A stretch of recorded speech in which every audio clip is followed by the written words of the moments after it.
मित्रांनो पाहू शकता मासे जाळीने पकडून आले ते येतात ट्यूब घेऊन. पाहूया यांना किती मासे लागत आहेत.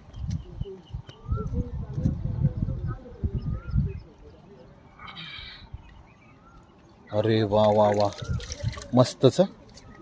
हा हा हा हा हा हा. किती किलो असतील हे? अरे वा. हो हो हो मित्रांनो कानोशी पाहू शकता ब्लॅक रहू चांगल्या साईजचे जवळजवळ 1 किलोपेक्षा जास्त आहे.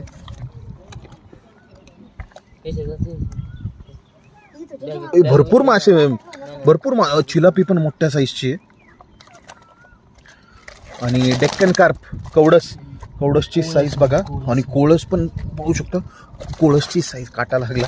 कोळसची साईज पण भरपूर मोठी आहे.